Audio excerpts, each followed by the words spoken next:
네, 2023년 8월 15일 이정훈입니다. 오늘이 광복절인데요. 이 광복이라는 단어, 해방이라는 단어, 건국이라는 단어 때문에 많이 헷갈려 하십니다. 제가 이해하는 대로 한번 정리를 해드릴까 합니다. 광복이라는 말은 어디에서 나온 말인가 하면요.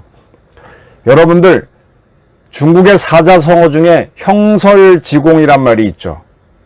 여름에는 반딧불을 모아서 밤에 그 불빛으로 공부하고 겨울에는 눈을 모아서 눈빛으로 공부했다는, 그래서 대인물이 됐다는 중국의 송나라 때 사람 환원이라는 사람이 있습니다. 환원이 공부한 거를 한마디로 형설지공이라고 합니다. 환원은 송나라 때의 장수이자 꽤 중요한 인물인데, 그때 그 송나라가 처음에는 거란족이 세운 요나라한테 깨지고 이어서 여진족이 세운 금나라한테 박살이 나면서 저 남성으로 양자강 남쪽으로 밀려납니다. 그때 활약했던 사람이 환원입니다. 환원이 형설지공으로 공부했다 그러죠. 그런 그가 원래 송나라의 수도를 뺏겼죠. 그 수도를 되찾기 위해서 북벌을 주장합니다. 북벌을 주장합니다. 금나라를 치자고. 그러면서 그가 자기 황제한테 올린 글에 구경광복이란 말을 씁니다. 구경은 옛날 서울을, 옛날 수도를, 광복, 빛광자, 되찾을 때 복자를 씁니다. 그러니까 옛날 잃어버린 옛 수도를 수복하자는 게 구경광복입니다. 그러니까 광복은 수복의 뜻에 가까운 겁니다. 수복. 잃어버린 영토를 되찾는 게 수복이죠. 중국의 기록을 거기서 이제 광복이라는 단어가 처음 나오고요. 그러면 환호는 왜 광복이라는 단어를 썼는가 하면은 중국 역사를 쭉 보게 되면 유방이 세운 한나라가 그 신나라에 의해서 끊어지죠. 그러다가 광무제가 다시 한나라를 세울 때 이걸 후한, 앞에 걸 전환이라 그러지 않습니까? 이렇게 새로 세운 광무제가 세운 후한을 한나라를 다시 세운 거를 중국에서는 복국, 아까 광복할 때 복자에다 나라 국자서 복국이라고 합니다. 그리고 내가 임금을 하다 쫓겨났다가 다시 임금이 되면 그걸 복이라고 그럽니다. 그러니까 다시 돌아가는 게 복이죠. 빼앗긴 영토를 되찾는 건 복국, 빼앗긴 나라를 되찾는 건 복국, 빼앗긴 영토를 되찾는 건 수복, 빼앗긴 왕위를 되찾는 건 복이, 이렇게 복을 썼습니다. 그리고 광복은 빼앗긴 수도를 되찾는다라는 걸 강조할 때 광복이라는 단어를 썼습니다. 그러니까 결국은 광복이니 이런 것들은 다 복국과 관련된, 그러니까 복국이란 건 망한 나라를 다시 세우는 거거든요. 그러니까 이 동아시아에서는 외세가 우리를 점령 지배했을 때 그로부터 해방된다는 개념은 없고, 그 외세가 들어와서 우리를 멸망시켰을 때 멸망시킨 나라를 되살리는 그런 개념만 있었어요. 그걸 복국이라고 갖고 있었고, 그걸 수복이라고 갖고 있었고, 그걸 광복이라고 갖고 있었죠. 해방이라는 단어는 영어 리버레이션을 갖다가 일본 사람들이 번역한 거예요. 그러니까 복국을 할 수도 있고 새로운 나라 세울 수도 있어요. 예를 들면은 남성을 원나라가 멸망시키고 몽골족이 지배했지 않습니까? 근데 남성이란 나라가 복국을 못하고 결국 중국인들은 명나라를 세워서 뒤집습니다. 그 명나라는 송나라의 복국은 아니죠. 새로운 건국이 되는 거죠. 그럴 때 중국인들이 해방했다, 그리고 나라를 세웠다, 이렇게 할 수 있는 거죠. 그럼 우리는 어떻게 되는 거냐? 우리는 1910년 대일본 제국의 합병이 되죠. 순정이 나라를 팔아먹었죠, 주권자가. 그래서 나라가 없어졌습니다. 그때 우리는 해방이라든지 이런 개념을 몰랐어요, 서양 개념을. 우리가 아는 건 복국을 알고 있었던 거죠. 그 복국을 강조하기 위해서 환원전에 나오는 광복이라는 단어를 썼던 겁니다. 그거는 우리가 빼앗긴 대한제국을 다시 세우자는 그런 개념이었던 거죠, 쉽게 말하면. 그래서 45년도에 여러분들 대한민국에서 지금 살고 계신 많은 분들이 핵무기에 대해서 굉장히 마뜩치 않아 하시면서 일본이 후쿠시마에서 방류하는 그 물을 굉장히 두려워하시는데, 대한민국을 해방시켜주는 최고의 공은요, 미국의 원폭이고, 그 원폭을 만드는 오펜하이머에 대한 감사를 우리는 할 줄 알아야 돼요. 광복절을 정말로 좋아하신다면. 여담입니다. 그래서 그때 우리가 해방이 되는 건데, 해방이 돼서 우리가 바로 대한제국을 세웠으면 그야말로 광복, 복국이 됐겠죠. 근데 글로 가지 않고 우리가 새로운 나라를 만듭니다. 그게 대한민국입니다. 3년 후에. 그러니까 몽골족을 밀어내는 과정에서 중국인들은 그때 몽골을 스스로 밀어냈죠. 근데 우리는 밀어내지 못하고 미국이 밀어내준 틈을 이용해서 나라를 만든 게 대한민국이 되는 거죠. 그러면 대한민국하고 대한민국 임시정부하고는 어떤 관계냐? 1919년에 3.1 운동이 일어납니다. 이 3.1 그때 이제 김위독립선언문이 발표되는데 그 첫머리가 이거죠. 오등은 자의 조선인의 독립을 선언하느라. 조선의 독립을 선언합니다. 김위독립선언. 조선은 일본한테 먹힌 대한제국을 상징합니다. 그러니까 그때 사실은 김위독립선언은 조선의 복국을 원한 거예요. 그대로 글자 그대로 가게 되면 왕정을 하든 군주정을 하는 그 나라의 걸 원한 겁니다. 근데 그걸 정신을 토대로 선각자들이 모여서 임시정부를 만드는데 김위독립선언은 조선의 독립을 원한다고 해놨지만은 우린 조선의 독립이 아니야. 우리가 만드는 거는 이런 군주정이 아닌 공화정의 국가야 하면서 대한민국이라는 단어를 씁니다. 그래서 대한민국 임시정부를 하면서 또 광복을 주장하는 그런 모순에 빠지게 되는 거죠. 근데 이 대한민국 임정은 국가가 되려면 국민과 영토와 주권이 있어야 되는데 국민도 영토도 주권이 없는 페이퍼 상임에 있는 그런 정부였죠.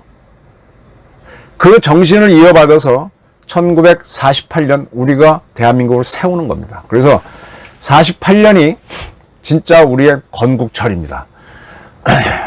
근데 아직 우리 건국절 문제는 논란이 있어서 특히 지금 광복회장이 된 이정찬 씨가 건국절은 임시정부 때부터 해야 된다 이런 주장을 하고 있어서 논란이 있습니다. 근데 이거는 일단 두고 우리가 광복을 한 거를 8월 15일로 보고 있죠. 오늘 윤석열 대통령이 광복절과 관련해서 상당히 의미 있는 연설을 했어요. 근데 이 연설을 독립기념관도 아니고 세종회관도 아니고 이화여자학교 대강당에서 했습니다.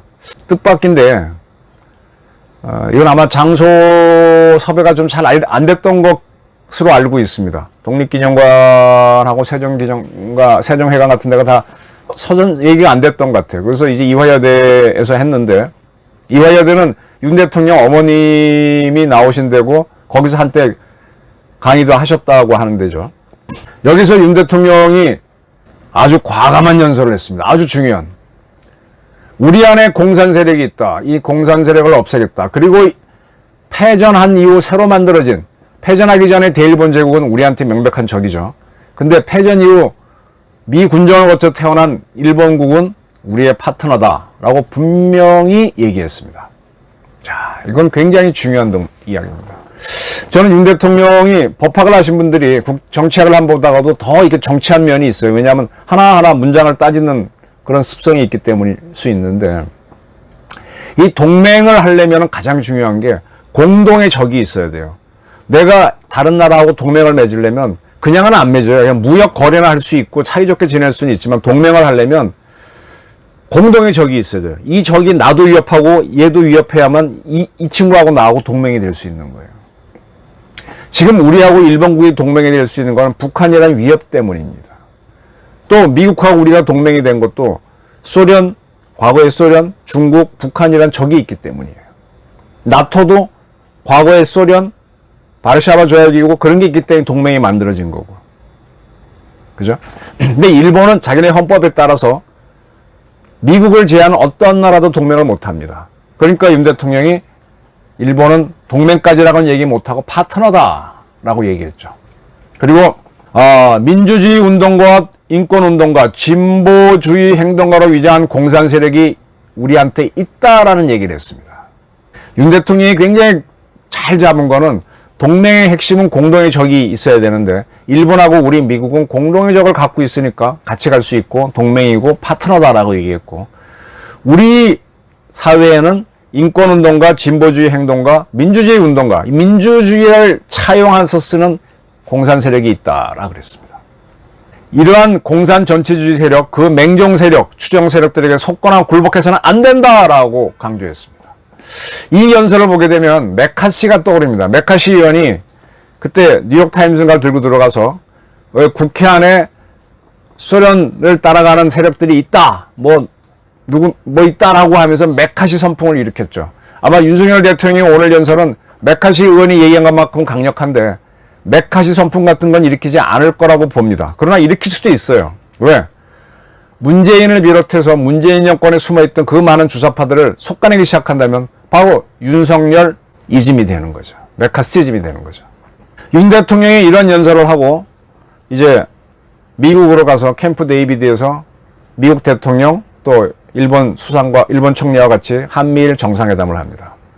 딱 공동의 적을 갖고 있는 세 나라 국가 원수가 모여서 안보 문제를 논의하는 겁니다.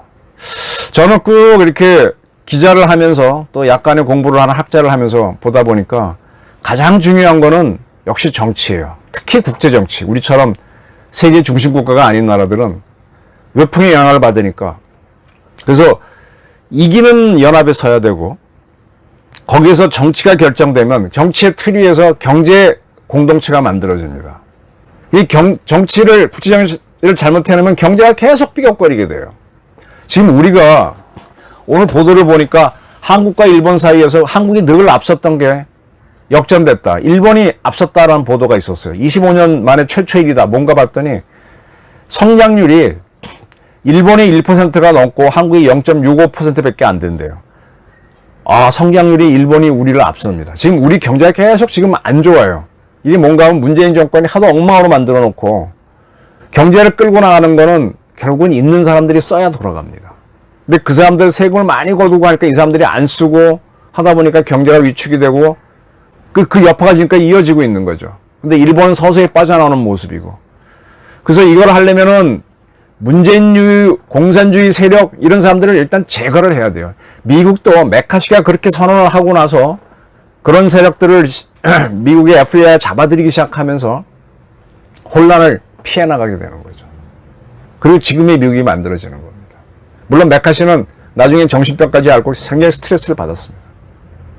오늘 이런 연설을 하면서 윤석열 대통령은 부친인 윤기중 전 연대 교수가 돌아가시는 그러한 아픔도 겪었습니다.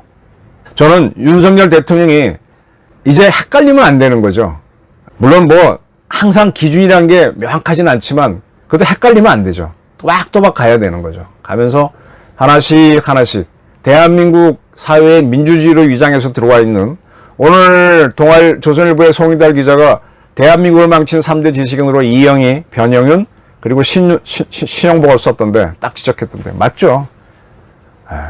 똑똑하지만 공산주의 그걸 이를 찬양한 세력들 useful idiot라고 그랬죠. 그걸 영국에서는 이런 세력들이 굉장히 많습니다. 그보다 더한 세력들이 지금 문재인과 그 뒤에는 수기 있죠. 국회에도 포진해 있고 그것들을 하나하나 잡아서 강력하게 싸워야 됩니다.